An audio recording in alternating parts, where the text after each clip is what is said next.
Ecclesiastes chapter 7, in verse 2, it says, "It is better to go to the house of mourning than to go to the house of feasting.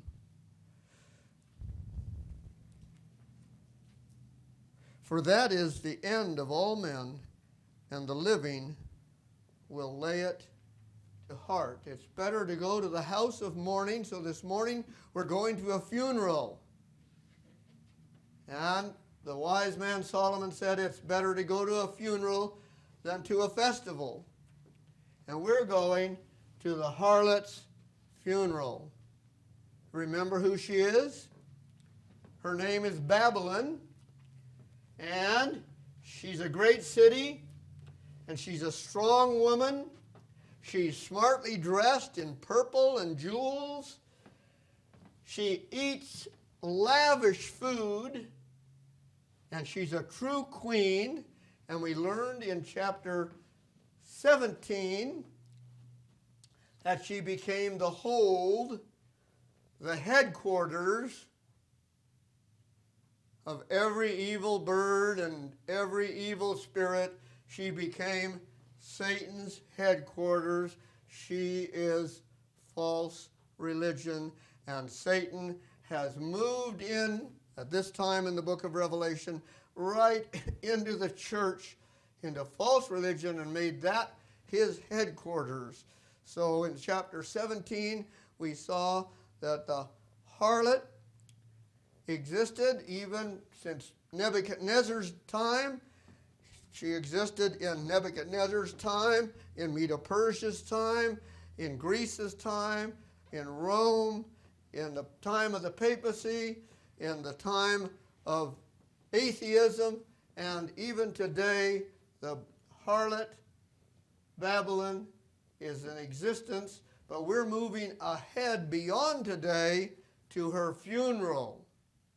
Because in chapter 17, we saw that she has a time of her plagues, and then she comes right at the last. The 10 horns of Europe support her and make her the 8th head of world government, and it only lasts a couple weeks, and then they turn on her and burn her with fire, and that's where we're at when we come to the funeral in chapter 18 of Revelation.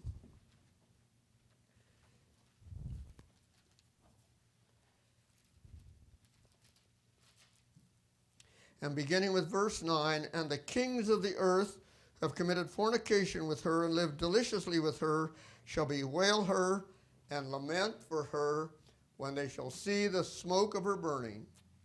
So there, when you go to a funeral, you usually get a little history. So we've given you the history. She's a great city, a strong woman, smartly dressed, lavishly fed, a true queen, but she's become Satan's headquarters. That's her history. And now we're going to pass the microphone and let some of the people at the funeral say their piece. And the first people, it says, the kings of the earth. Well, we want to try to remember these three groups, so we're going to call them the politicians. And then the next group, to keep our P's in order, we're going to call the pastors. And the last group we're going to call the pilots. So we have the politicians, the pastors, and the pilots. We're going to have the politicians lament, the pastors lament, and the pilots lament. They all want to say a word at the funeral. And the kings of the earth who have committed fornication with her and lived deliciously with her shall bewail her and lament for her when they shall see the smoke of her burning. So we're right at the end when she's going up in flame, and they're at the funeral, and the kings, the politicians, it tells us two things about them. They have committed fornication with her, and they live deliciously with her. And we've learned that fornication means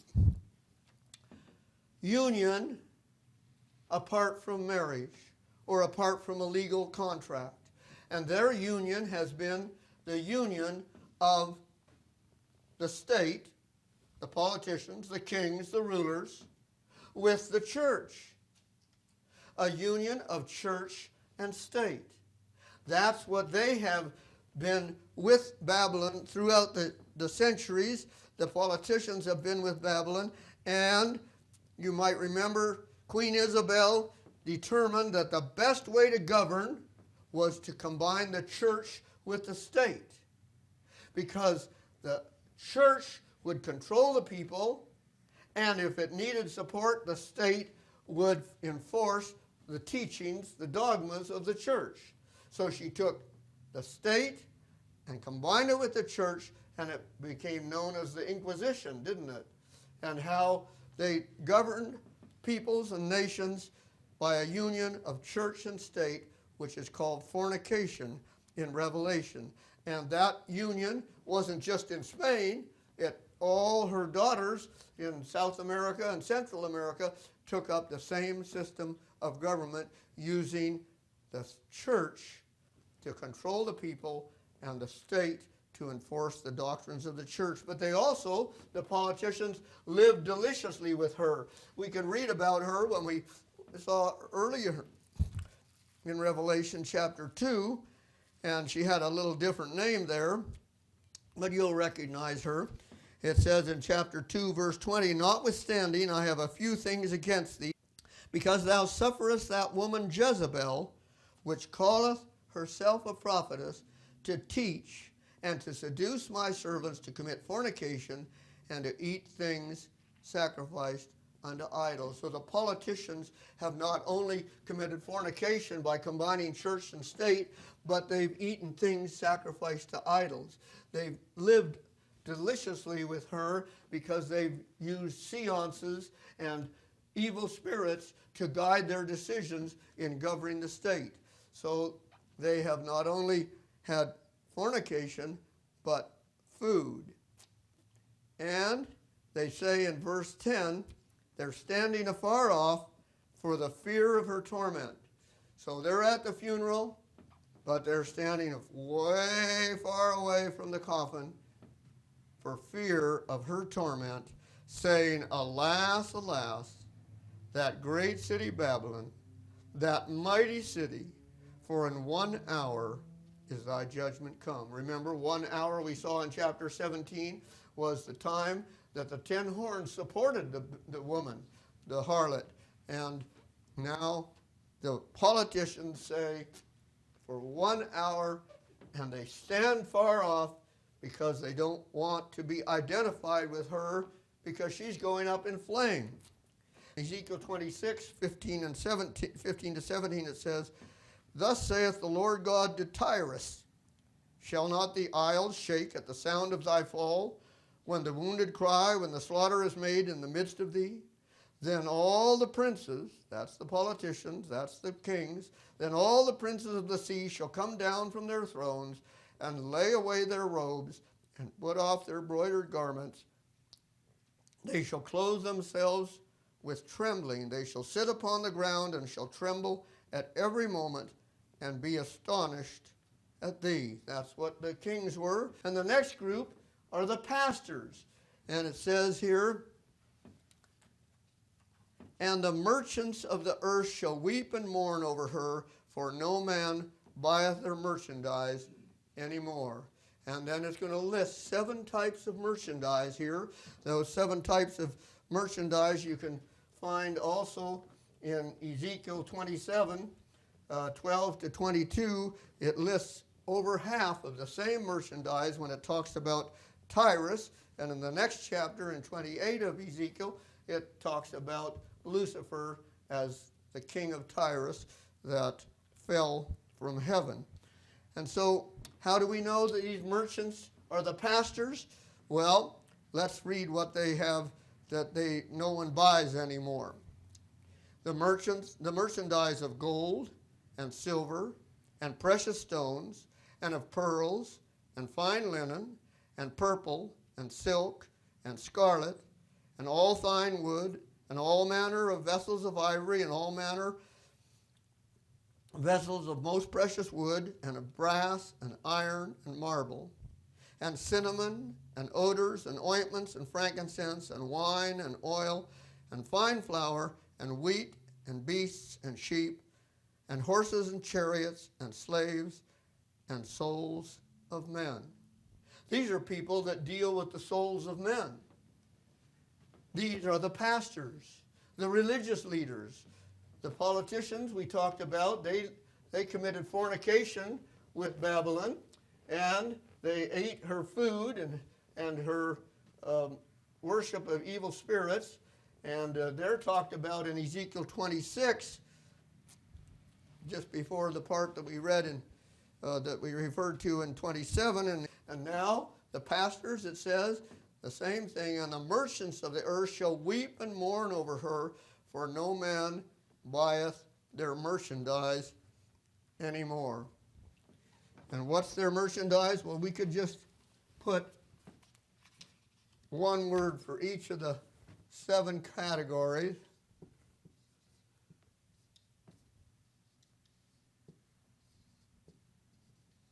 So the first one we can put gold. You see that in verse 12. The merchandise of gold and silver and precious stones and of pearls. And then the second category we could put linen, because it says, and fine linen and purple and silk and scarlet. And the third category we can put brass, where it says, and of fine wood, and all manner of vessels of ivory, and all manner of vessels of most precious wood, and of brass, and iron, and marble. And the next category, we can put the word ointments.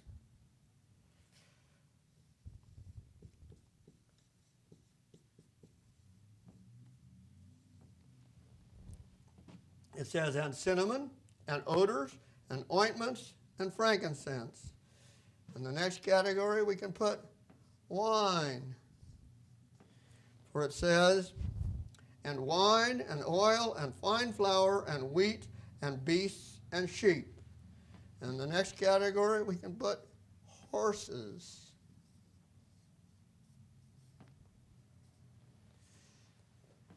Where it says, and horses and chariots. And then the last category, souls.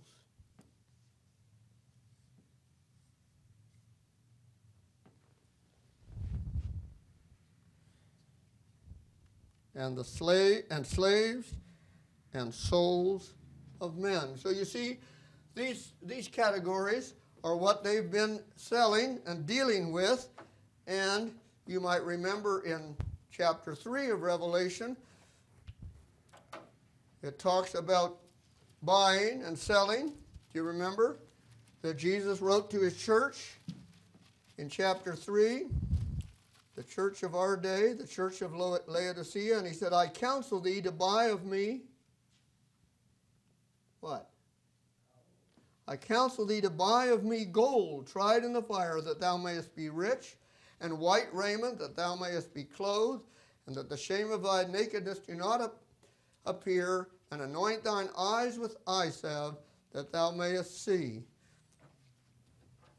So we have gold and fine raiment and ointment, all mentioned by Jesus to his church. But here, these pastors, they have been selling fool's gold, and they've been selling purple and scarlet, but not the pure white linen, and they have ointments that do not cure and do not help you see. So these are the pastors, and the pastors are not, they don't have sale anymore for what they've been selling. The gold that represents righteousness, the linen that represents the clothing that the Christian should wear, the brass, you remember it says in 2 Chronicles, it talks about the things in that third category. 1 Chronicles chapter 29.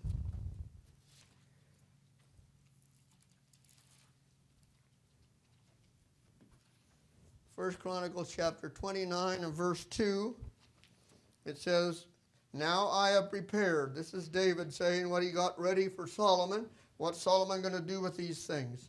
"And now I have prepared with all my might for the house of my God the gold for things to be made of gold, and the silver for things of silver, and the brass for things of brass, the iron for things of iron, the wood for things of wood, onyx stones, and stones to be set, glistening stones, and of divers colors, and all manner of precious stones, and marble stones in abundance." What was that for? For the building of the temple. So you can see that this is talking about what makes up true worship, and there's talking about the temple that was made with brass and marble and the things listed that these pastors have been dealing with. And the ointments you'll find in the Old Testament were for the special ointment to anoint the priests. So they've been dealing with those ointments. And wine, of course, represents the doctrine, and they've been selling the wine of Babylon because they've been united with Babylon. They've been selling the wine of Babylon. And horses, you remember what we talked about when we had 4 horses in Revelation?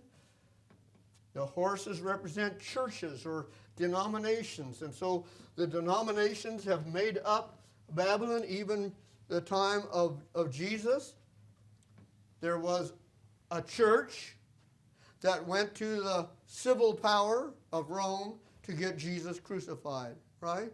So even the Jewish church entered and became part of Babylon at that time, just like the Chaldeans, just like the time of Medo-Persia. So false religion has grown and expanded in all these times. And of course, the souls of men. That's what they deal with. And what's their attitude when they see Babylon burning? And they go to her funeral. Back to Revelation 18, it says, "And the merchants of the earth shall weep and mourn over her, for no man buyeth their merchandise any more. Gold, linen, brass, ointments, oil, horses, slaves, and the souls of men. And the fruits that thy soul lusted after," verse 14, "are departed from thee." What's the fruits that the pastors lusted after? What's the fruits that Paul lusted after? Paul wanted fruit. He wrote to the Roman church. He says, "Now I want to come and visit you because I want to have fruit in Rome." What was the fruit that Paul wanted? The souls of men. And that's what Babylon has been coveting all along, to get souls of men into her communion. So there's the fruits. "And the fruits that thy soul lusted after are departed from thee." It's all over. "Which were made rich by her," departed from thee, "and all things which were dainty and goodly are departed from thee." Oh, it was nice when it was all rich church, and all the dainty and goodly things, and the rich carpets, and the curtains, and the offerings. "And all things which were dainty and goodly are departed from thee, and thou shalt find them no more. The merchants of these things which were made rich by her shall stand afar off for the fear of her torment." So just like the politicians, now the pastors want nothing to do with this woman, with the false religion that they have been part of. "And they stand afar off for the fear of her torment, weeping and wailing and saying, Alas, alas, that great city that was clothed in fine linen and purple and scarlet and decked with gold and precious stones and pearls, for in 1 hour so great riches is come to naught. All the wealth that was in the churches has come to naught. It's being burned up, and the pastors are crying.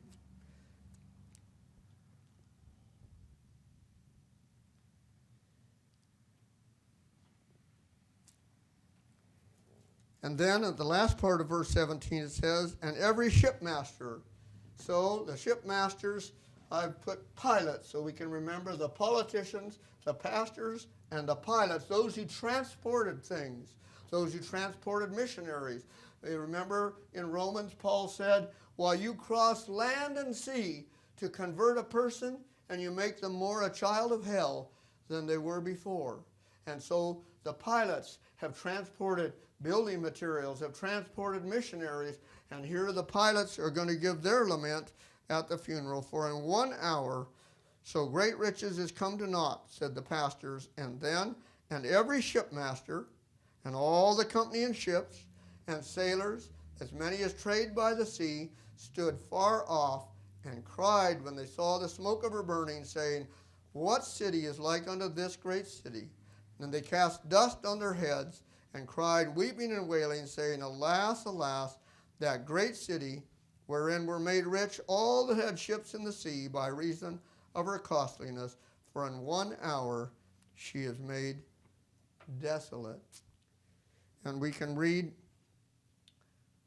in Ezekiel 27, the same idea. We've been reading in Ezekiel 26 and 27 about Tyrus, who is the master of this religion. And in Ezekiel 27, verses 29 to 32, it talks about the pilots. And all that handle the oar, and mariners, and all the pilots of the sea shall come down from their ships. They shall stand upon the land, and shall cause their voice to be heard against thee, and shall cry bitterly, and shall cast up dust upon their heads. They shall wallow themselves in the ashes, and they shall make themselves utterly bald for thee, and gird them with sackcloth, and they shall weep for thee with bitterness of heart and bitter wailing, and in their wailing they shall take up a lamentation for thee, and lament over thee, saying, What city is like Tyrus, like the destroyed in the midst of the sea? So the politicians wanted to stand far off as Babylon was burning, and they mentioned 1 hour. The pastors wanted to stand afar off for fear of her torments, and they saw her burning, and they mentioned 1 hour. And the pilots stand afar off, they see her burning, they cast dust on their heads, and they mention, for in 1 hour she is made desolate. So we've had 3 groups that came to the funeral. You remember that this woman came to the marriage of the Lamb. We saw her come with all the others to the most holy place of the heavenly sanctuary, but Jesus rejected her. She that thought she would be the queen was rejected, and now she's not only a widow, but she's being burned, and she's at her funeral. But the funeral doesn't end there.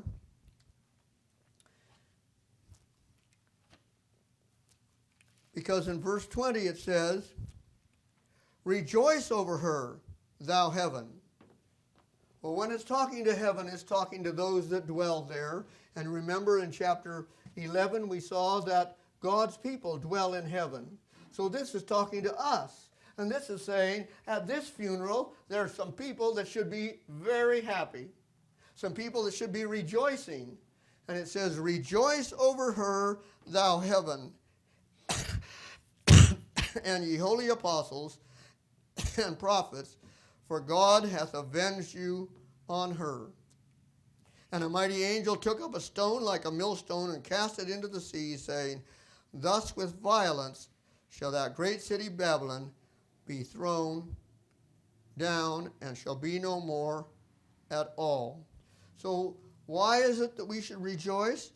You remember what Paul wrote in Romans when he was quoting from the Old Testament? In Romans chapter 12, Paul wrote about vengeance. And he says in verse 19, dearly beloved, avenge not yourselves. You remember that there were those souls under the altar in Revelation 6 that cried, how long, O Lord, dost thou not judge and avenge our blood? Well, now it's come the time when God avenges the blood of his holy prophets, of his people. And it says in Romans 12:19, dearly beloved, avenge not yourselves. So that's a good counsel for us today, right? God's going to take care of things. It may be a while. And he says, avenge not yourselves, but rather give place unto wrath, for it is written, vengeance is mine, I will repay, saith the Lord. Have you been mistreated? Have you been persecuted? Have you been put to death for your faith? Well, here's the promise. He says, avenge not yourselves, vengeance is mine, I will repay, saith the Lord. And over in the funeral then, the funeral of the harlot, it says in verse 20 of Revelation 18, rejoice over her, thou heaven, and ye holy apostles and prophets, for for God hath avenged you on her. So God will finally take vengeance, and he'll make things right. And it says, a mighty angel took up a stone like a millstone and cast it into the sea. And that makes us think of what Jesus said about a millstone that was thrown into the sea. In Matthew 18,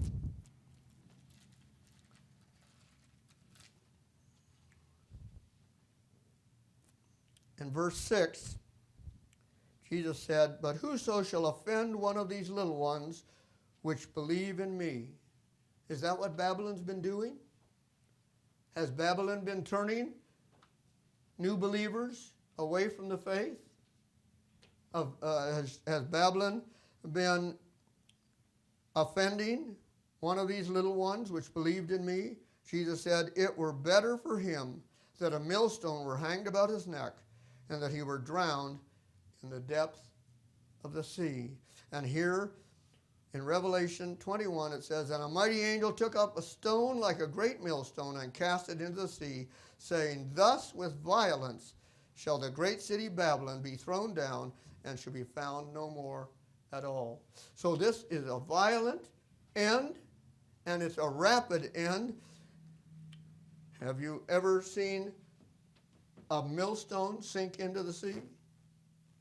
Or an anchor sink into the sea? It goes down very fast. And Babylon's end is going to be very fast. The final movements will be rapid ones. God will avenge his people. And it says, and shall be found no more at all. That makes us think of what Jeremiah wrote in chapter 51, verses 35 to 37.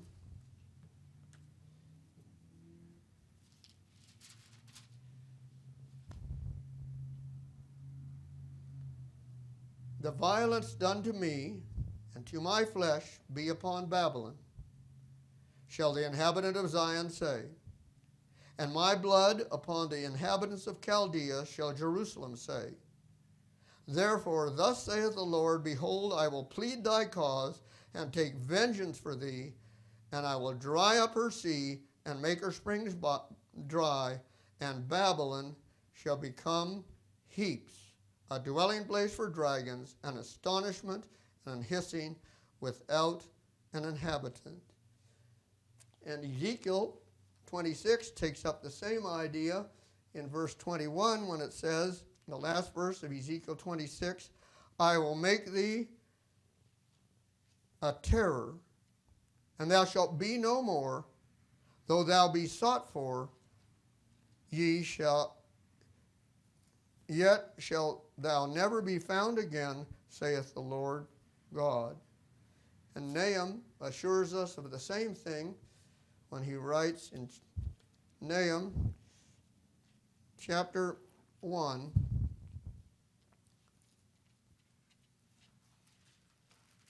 Nahum chapter 1 and verses 2 and 3. God is jealous, and the Lord revengeth. The Lord revengeth and is furious. The Lord will take vengeance on his adversaries, and he reserveth wrath for his enemies. The Lord is slow to anger and great in power, and will not at all acquit the wicked. The Lord hath his way in the whirlwind and in the storm, and the clouds are the dust of his feet.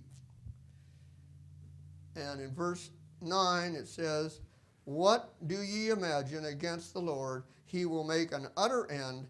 Affliction shall not rise up the second time. This funeral is the end of Babylon.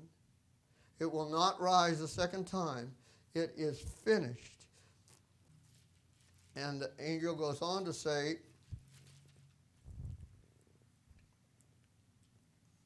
and the voice of harpers and musicians, and of pipers and trumpeters shall be heard no more at all in thee, and no craftsman of whatever craft he be shall be found any more in thee, and the sound of a millstone shall be heard no more at all in thee, and the light of a candle shall shine no more at all in thee, and the voice of the bridegroom and of the bride shall be heard no more at all in thee, for thy merchants, that's thy pastors, for thy pastors were the great men of the earth, for by thy sorceries were all nations deceived.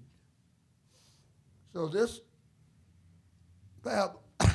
Babylon, the false church, the mother of harlots, at her funeral, the message is given to rejoice. God's people should rejoice because it's her end. There'll be no more buying and selling of her goods, and the sorceries that they use to deceive all nations will no longer exist. And it says in verse 24, and in her was found the blood of prophets and of saints and of all that were slain upon the earth. This is the end of false religion. Rejoice over her, thou heaven, and ye holy apostles and prophets, for God hath avenged you on her.